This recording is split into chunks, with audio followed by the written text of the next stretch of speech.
Hi Leo, and welcome to your horoscope for March 2025. Thanks for joining me. It's a pleasure to be with you today. My horoscopes are based on the UK time zone, and please watch them in this order: for your rising sign first, then for your sun sign, and finally for your moon sign. So what I'm going to do in this horoscope is I'm going to break March down into 4 weeks. I'm going to pay particular attention to what the moon is doing, how it moves through your chart, where it supports you, on what days, and how, if that makes sense. So, week one, or the first 9 days of March, Saturday the 1st until Sunday the 9th of March. On the 1st, the moon is in Pisces and it's in your 8th house of institutions and authorities. And that's the final lingering part of a new moon in Pisces that we had on the 27th of February. I'll make a separate video on that, but for you guys, Leo, it happens in your 8th house. And it means that, and this may sound a little airy-fairy, but it means that if there's some sort of official problem that you've had, either with paperwork or applications or visas or legal problems or taxes or anything like that, that the answer to a particular problem may come from your dreams or may come from you meditating or using your intuition to find a better way forward. And the 1st of March is the tail end of that. So if you've got any kind of issues in that public realm of life, really listen to your gut, trust your instincts, and even ask for help from your guides, from your ancestors, from the angels, from whoever you connect with in the higher realms.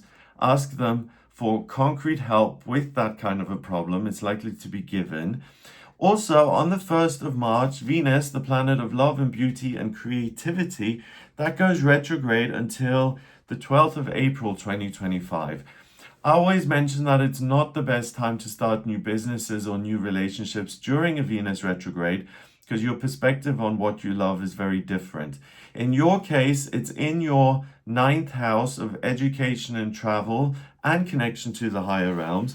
So for you, I think the thing to avoid is traveling to places that you've just picked on a whim or signing up for courses that have just presented themselves. You may feel very differently about those things after the 12th of April when Venus goes direct again. On the 2nd and 3rd of March, the moon goes into Aries and it joins Venus and Chiron in that 9th house.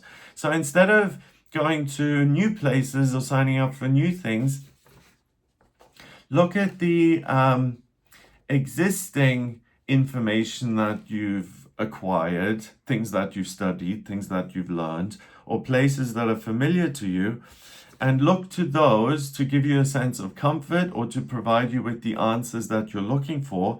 On the 3rd of March, we've got Mercury, the communication planet, ingressing into Aries as well. So it's likely that something from your past reappears and presents you with an answer that you may have forgotten about. On the 4th and 5th, the moon moves on into Taurus and it goes into your 10th house of career and it joins Uranus in Taurus. And Uranus is the planet of the miraculous and the unexpected and the chaotic. So over this 2-day period, the 6th and 7th of March, expect something really great and unexpected to happen in your working life. So for you to be discovered, or for you to get an offer for a great partnership or sponsorship, or to get a promotion, or to find that you're able to work in a way that was closed to you before. Something really positive and surprising and encouraging shows up during those 2 days. On the 8th and 9th of March, the moon moves on into, no, first of all, on the 6th and 7th, the moon moves on into Gemini and it goes into your 11th house of hopes and dreams. And it joins Jupiter in Gemini, also in that 11th house. So that is similar to the 2 days before where the moon was in Taurus, because you're likely to receive something positive that's been a long-term hope and dream, and it's likely to come via your career.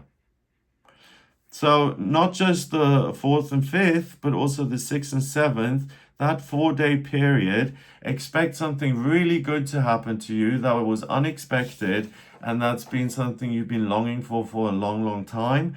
Then on the 8th and 9th, we've got the moon going into Cancer, and it joins your transiting ascendant, Hades, and Mars in Cancer.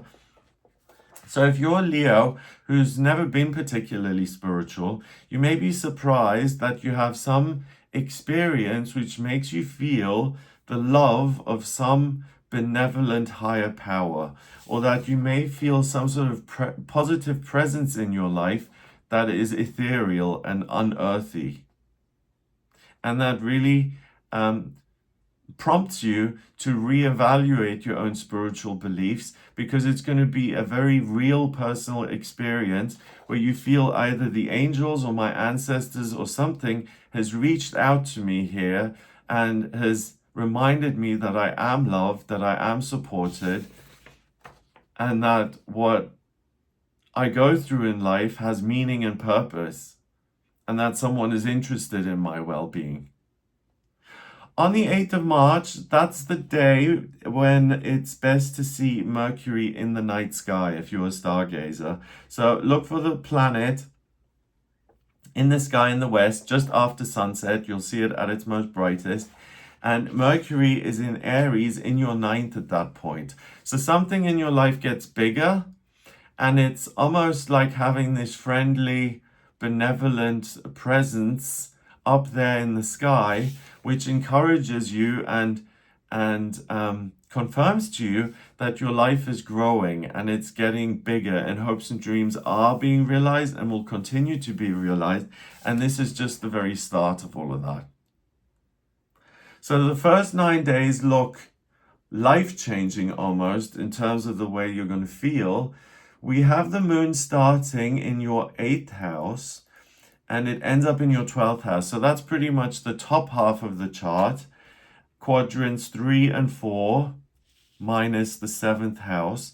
So anything that has to do with you broadening your horizons, doing well in work, looking at your own personal hopes and dreams, connecting to the higher realms, try all of those things. You're going to have a very good result, and you're going to feel incredibly encouraged after the first 9 days of March.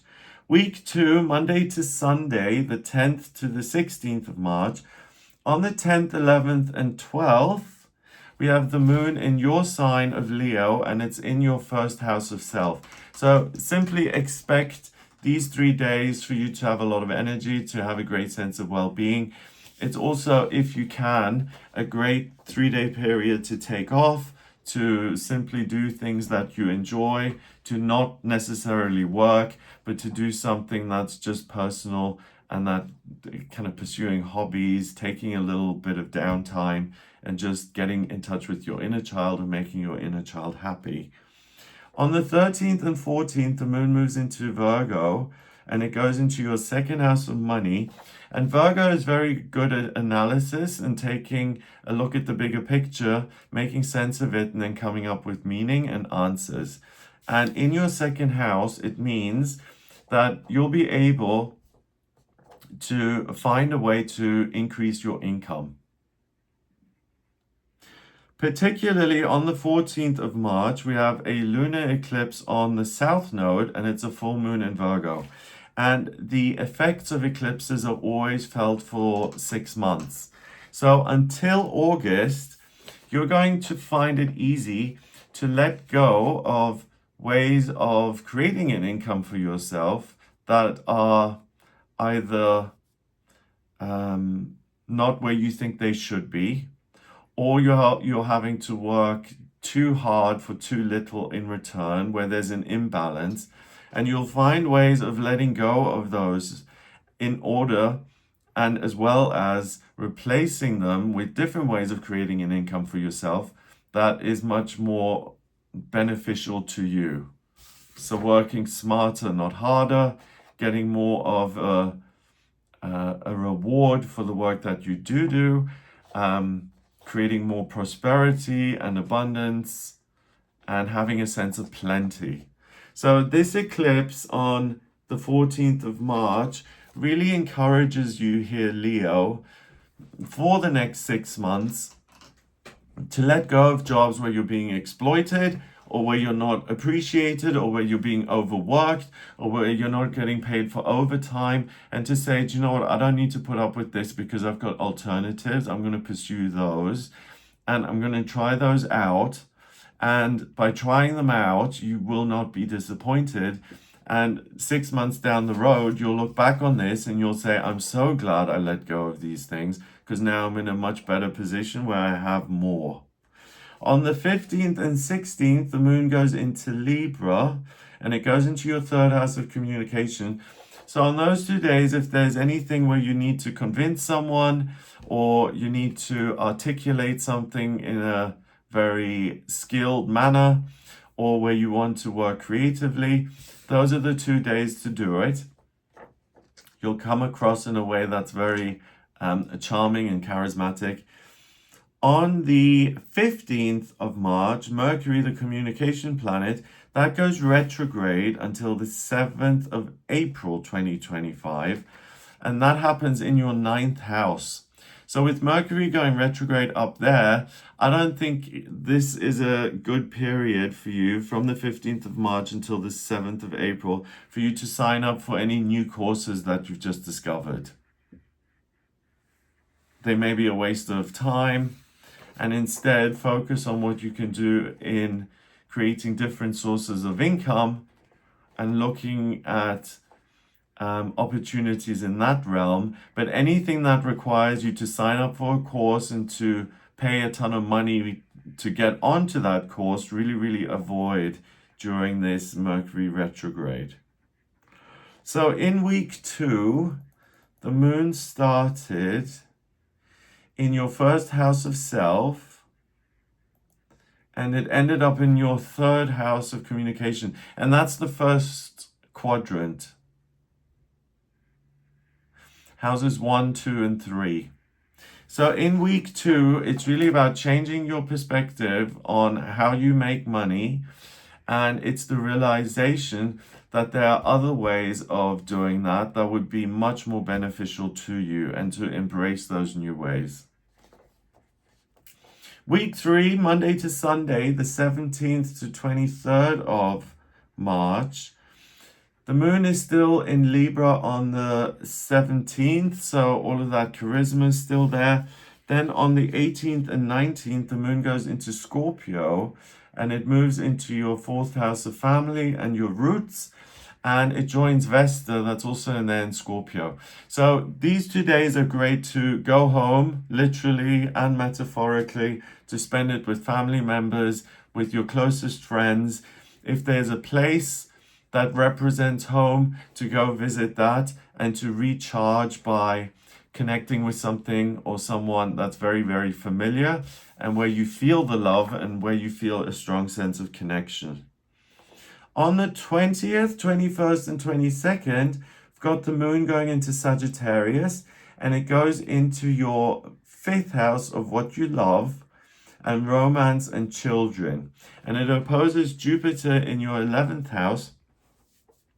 And this is really interesting because we do have Venus and Mercury in retrograde, right?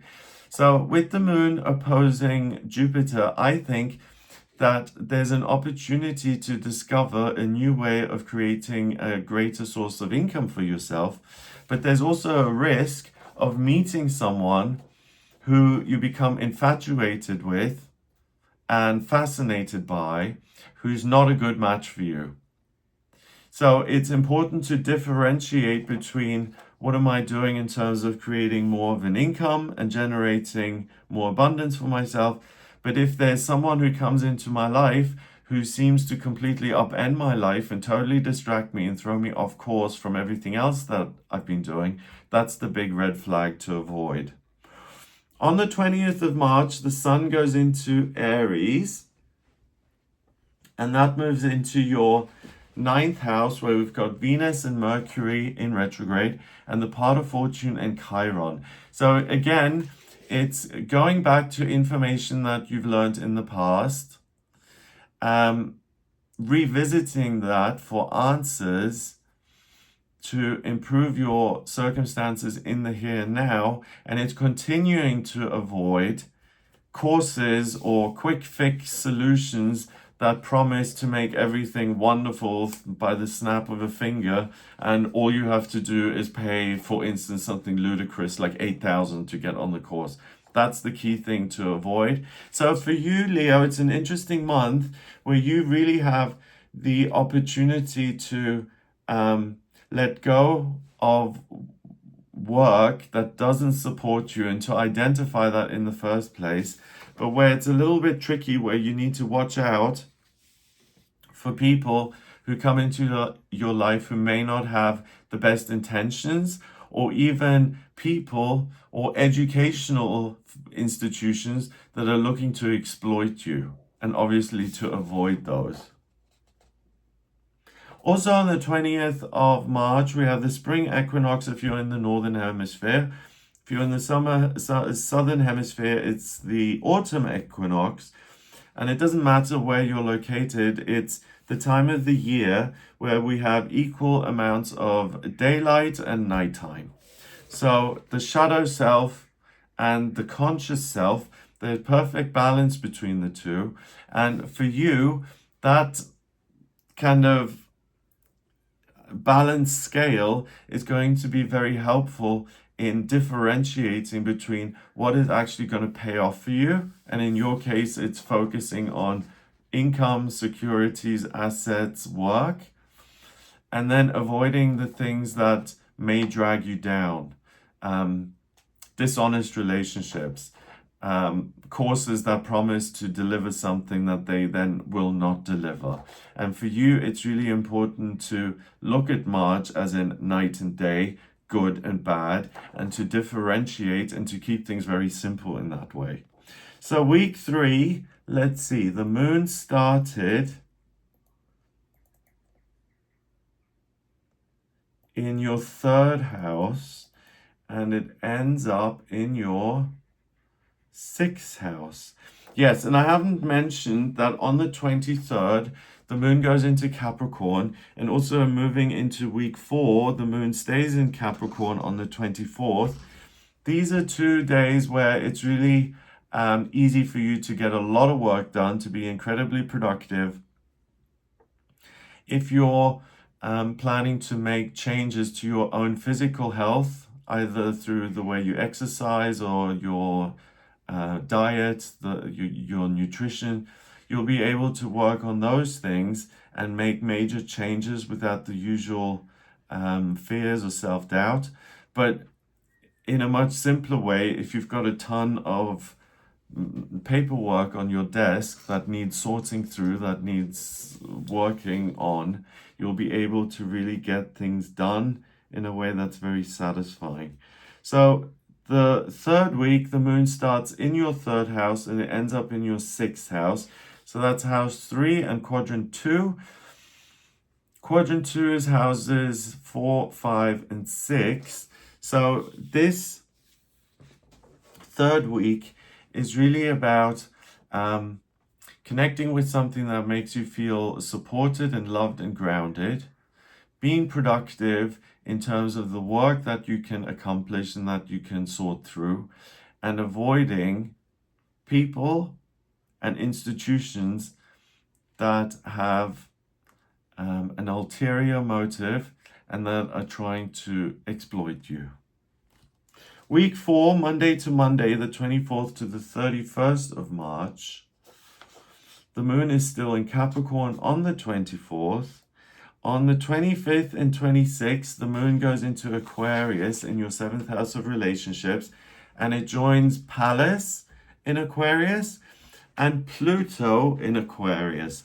So if you have been ho-humming, if you've been undecided about a relationship or some sort of course that you wanted to sign up for, you'll really see the value in those. You'll be able to make a decision one way or the other, and whether you give life to that or whether you cut it out of your life completely. So if you've been undecided, wait until the 25th and 26th and the penny drops, and you'll be able to make a decision very easily.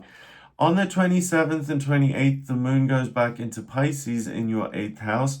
So again, even though it may seem unrelated, anything in the realms of officialdom, the answers come from within your own intuition, your own instincts. Really consult that. On the 27th of March, Venus ingresses into Pisces, so it's retrograde, so it moves back into Pisces. And then on the 29th of March, Mercury does the same. It ingresses back into Pisces because it's also retrograde. So with Venus going back into Pisces, it means that anything that means you can either get out of a situation which has been difficult, or you need to be of service to yourself, or you could make things better for yourself, the answers come from within and not from without. I mean, I don't mean to make you anxious here with this forecast, but for you, Leo, I really would encourage you not to trust everyone just on face value, to believe everything that you hear. And the person to consult, first and foremost, is your own inner voice and past education and past learning and past experience, and to go on that and to avoid people who promise a lot but have yet to deliver further down the line in some sort of far away, distant future. So if you're somewhat gullible, or if you find yourself, thinking everyone has my own best interest at heart and everyone's lovely and nice and everyone wants to help me out, just go into March being a little bit more cautious around that and say, well, who genuinely wants to help me and who genuinely is just out to kind of get something from me.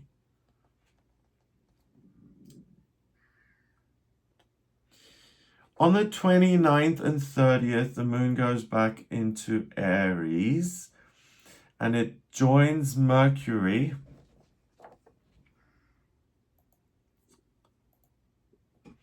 The transiting midheaven and Chiron in that 9th house. So on the 29th particularly, we have a solar eclipse on the North Node. It's a new moon in Aries. So a ton of this Aries energy is being pulled in. And again, it's an eclipse. So the influence is going to last for 6 months. And what you'll figure out is the knowledge you require to create more of an income for you, to work in a way that's more conducive to you having more than enough and having plenty and realizing your own hopes and dreams. And I think the answer appears here at the end of the month, and then you'll be able to progress with that for the next 6 months until August. So it's interesting again because you are delivered with some key bit of information at the end of the month here. What happens before, in the weeks leading up to that, there are a lot of influences which aren't as helpful. So the key thing is to hold out until you find the right bit of information at the end of the month that really then serves as a vehicle for you to get to where you want to be, and not to just jump on someone's bandwagon without doing all your homework and checking all the facts. On the 30th of March, Neptune goes into Aries, and that's a big deal because Neptune rules Pisces, and it's been in Pisces for a long time. It now goes into Aries in your 9th house. So it means that by listening to your own intuition, you'll be able to realize your hopes and dreams moving forward, not just for the next 6 months, but beyond that. And the key thing is to listen to your own inner voice. And then finally, on the 31st of March, the moon is in Taurus, and you end the month with really being able to be very productive in work, probably experiencing some more, having more good experiences in your career, hearing some good news about your job, and finishing up the month on a high note in that regard. So in this final week of March, the moon started on the 24th in your 6th house of work and daily routine, and it ends up on the 31st in your 10th. So that's the 6th house, the 10th house, and the third quadrant has a 7th, 8th, and 9th. So again, the key factor is on work and differentiating between information that's useful and that's harmful, and making sure that you don't just jump onto something without doing every bit of fact checking and reading the fine print, and then really benefiting at the end of the month by finding the right bit of information that's going to help you realize your hopes and dreams. So it's a tricky month for you, Leo, where you have to be on your toes a little bit so that no one pulls the wool over your eyes, or that you're not bamboozled, and to just hang in there until you find the right thing, and you know it's the right thing because your intuition says it's right, but also on a practical level, you do all the fact checking and you make sure it's above board on that level. So I hope that gives you an idea of what you'll be working with. If you'd like a personal reading with me, please get in touch via my website. It's gregoryscott.com. To draw up your birth chart, I need your place of birth, date of birth, and time of birth. If you don't have the time of birth, I can use sunrise, but that's not great because it means that I don't have the accurate ascendant, and also the house placements aren't accurate. There's a process called chart rectification where I can work out your time of birth. You send me 10 or more significant life events that have happened, and then I can manually work it out. Once I've done that, I've got your natal chart in front of me, and that's like a blueprint of who you are. It shows me your life purpose, your strengths and weaknesses, your vocational aptitudes, love life, finance, spiritual development. To look at what's coming up in future, I look at your transits, your progress chart, and also if it's around your birthday, your solar return chart. And if there's anything around location or moving, I look at the astrocartography that shows me what parts of the world are going to support you and which areas aren't as useful. So if you're interested in any of that, please do get in touch with me for a personal reading, gregoryscott.com. If you like this video, give it a thumbs up, please, so it shows up in searches. Subscribe for more videos in future. And if you think anyone may be interested in this video, then please share it with them. That's what helps the channel grow. I hope you have a wonderful March, and I'll speak to you soon. All the best.